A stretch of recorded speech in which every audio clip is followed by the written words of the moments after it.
ఒక క్వశ్చన్ ఉందండి మిమ్మల్ని. ఓకే. మీరు రాత్రి పడుకునే ముందు ఇంకా అవన్నీ లవ్ కోట్స్ అవన్నీ చెప్తారు కదా, అది చాలా స్వీట్గా అంటే మీరు మాట్లాడేది ఎలా ఉంటుందని నేను విన్నానండి అప్పుడప్పుడు. ఎందుకు ఎంత బాధపడుతున్నావు, ఏమైందని ఇప్పుడు జీవితంలో ఆడ చాలామంది జీవితాలు సంకనాగిపోతుంటే మీరు అంత స్వీట్గా ఏమైందండి అని అంటుంటే అలా మా కోసం ఒక మళ్ళీ ఏదైనా బ్రేకప్ అయిన వాళ్ళ కోసం, ప్రేమలో పడాలనుకునే వాళ్ళ కోసం ఏదైనా చెప్పచ్చు కదా. ఓకే, సో ఒకవేళ మీ దగ్గర ఒక ఫ్లైట్ టికెట్ ఉందనుకుందాం. ఓకే, ఆ ఫ్లైట్ క్రాష్ అయిపోతుంది అని మీకు ముందే తెలిసింది అనుకుందాం.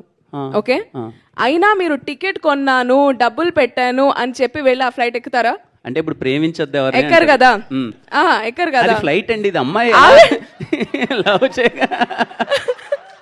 సో అలాగే ఏదైనా రిలేషన్షిప్ ఫెయిల్ అయిపోతే థింక్ దాట్ ఆ టికెట్ వేస్ట్ అయింది అని, వెళ్ళలేదు అని, ఇంటికి తిరిగి వెళ్ళిపోయాను, ఆ రోజు బతికిపోయాను, ఆ ఫ్లైట్ ఎక్కలేదు అని హ్యాపీగా ఫీల్ అవ్వండి. కానీ ఆ ప్రాసెస్లో ఎన్ని టికెట్స్ కొనింటామండి అది ప్రాబ్లం కదా.